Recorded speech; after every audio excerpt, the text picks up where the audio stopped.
My name is Candace Kendig, and the research project I chose was social media and its position in the workplace. The biggest use for social media in the workplace is finding candidates through social platforms. Facebook, LinkedIn, and Twitter are the most common, but it's also becoming more popular to use sites such as YouTube, Google, and Instagram. 73% of candidates were hired using social media in 2016, and 29% actually said that that's their primary tool for finding candidates. Once candidates are found, they also use social media to screen them. They either hire them or disqualify them based on what they find in their social media accounts. 70% of employers said that they found information that disqualified them from going on to the next level.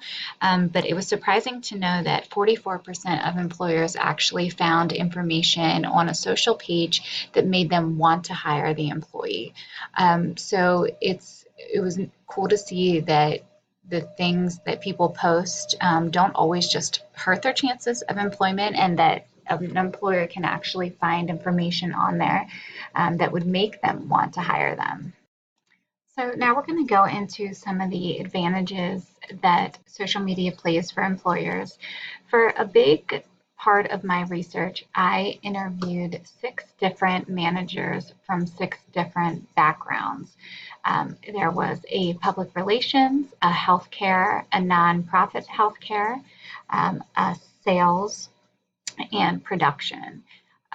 So each of these managers, I filled out a questionnaire and had them answer questions based on the specific type of employer that they work for. So a lot of the information that I have will come from these employers specifically. So no matter what department the employers were from, a lot of them said that a big advantage to social media is marketing. It's low cost and it can get their information out there much quicker. Advertising was also mentioned. Again, this can be done low cost. They said it's also nice that they can advertise on other social media platforms that may get more traffic, and just seeing their name advertised on something else, even if someone's not necessarily looking for their information, can help get their word out there. New customers were also talked about quite a few times in the surveys that I performed. And a big part of the new customers that was mentioned was there's no geographical barriers, that they can get their product literally anywhere in the world, and they never had that ability before. Besides new customers, the nonprofit organization was saying that different collaborators that they meet with, it also opens new opportunities that aren't just in this geographical area, that they can connect with people all over the world, which has made a huge impact. Promoting their products was also listed, especially for the sales manager. And they said anytime that a new product goes out, they can use Facebook right away. Along promoting was advertising different events that they're having. So the sales manager that I spoke with said that they use social media platforms to advertise anytime they're having a special event, and it gets the word out cheap and fast, and they really end up having a great turnout just from the fact that they use social media to get the word out. So like everything, if there are advantages, there's always going to be disadvantages. And this all depends on usually how the user is using the social media to their benefit. So most people, it probably makes sense to know that the manager said the biggest disadvantage to social media, and the one that caused the most problems in their workplace, was inappropriate posts. when someone would post something inappropriate, there's going to be several repercussions to it. Obviously, the worst being that they could be fired, and several of the managers have talked about events that happened that did cause a employee to be fired based off their social media. Even if they weren't fired, a lot of the managers noted that it would change the way they viewed their character and it would make them want to watch them closer at work. So it's really something to keep in mind and think about. If you are really great at what you're doing at your job, potentially posting something could change the way someone views your ability to do your work. So that really would make a huge impact. All social media posts don't need to be inappropriate or offensive in order to not follow um, social media guidelines. So these guidelines can be set by your employer. And a good example of this was the manager for Harley Davidson was explaining how they had their marketing rep advertise an event that was on Facebook, and they have specific guidelines that they need to follow when they make any sort of marketing post. Well, the specific post didn't follow those guidelines and they were reported, and their business as a whole was reprimanded for not following the guidelines that's required. So it was very interesting to see that even if a post is completely harmless and it's just advertising a product or an event that's going on, that there are still guidelines that need to be followed and that someone really has to thoroughly look at the information before they post it and make sure that it follows not just ethical guidelines, but all the professional guidelines for their specific business. Privacy violations was a big factor that the representatives from healthcare backgrounds talked about. They mentioned that there were employers that have been fired for violating HIPAA policy by posting something on their Facebook page.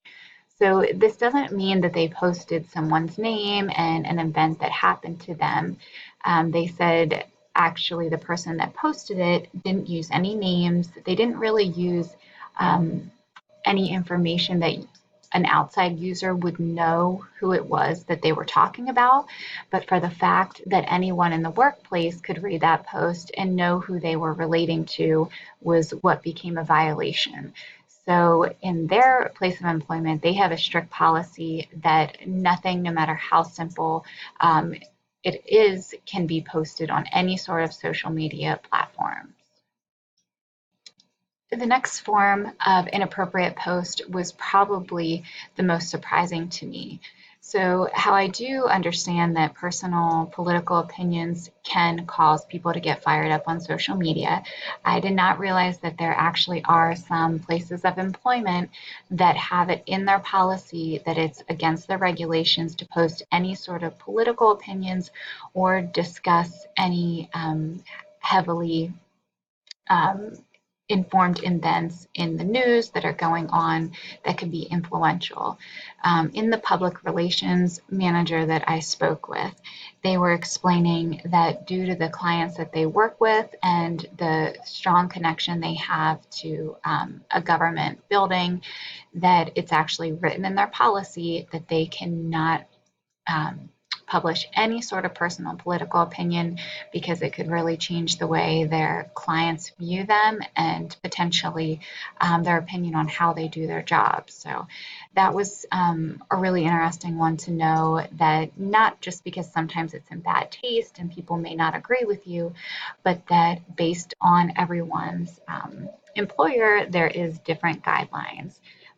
This research was really eye-opening for me because common sense, I'm just thinking that, you shouldn't post things that are offensive, um, you know, curse words, inappropriate pictures, things like that. But really, there are set guidelines based on what type of profession you work in that can really gear what is and isn't appropriate and allowed for social media platforms.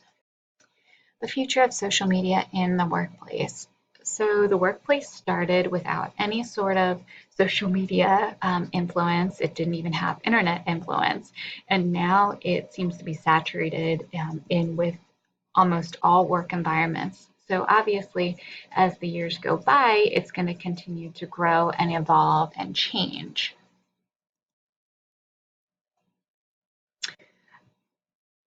Something that is going to be possibly a big issue in the future with social media in the workplace is separating work and home.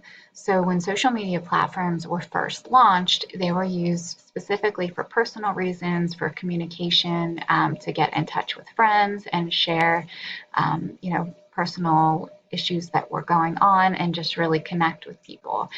And as it started to evolve, the workplace kind of merged together. It was used to create and find candidates, and the two kind of really combined. So in the future, I think they're going to start to do a better job of separating and really bring social media back to what it was intended for, and keep the work portion and even maybe the advertisement and business portion, really try and gear it away from the personal part of social media. One way that they can help develop this separation from home and professional social media is to create new platforms that are business based strictly. So that would mean if they use Facebook and Instagram and YouTube, pull that more towards back the social interaction part. Instead, use the platforms like LinkedIn and maybe create more along that line that are strictly for business advertisement and for candidates and employers and employees. And having the two of them separated would really help keep any personal issues separate from what may be mixing with professional issues and kind of causing all these issues within the workplace. So on the last page, I have referenced the articles and internet websites that I use for my references. And then additional information, I have copies of all the surveys that I conducted, and if anyone is interested in reading the actual survey to see in detail which each of the managers replied, I'd be more than happy to provide you with a copy of those. But this was a really interesting and really eye-opening. I tend to think that I am well experienced with social media and I know how it works within the workplace, but this really helped me dive into it a little deeper. And I found a lot of information that was actually really helpful. So thank you.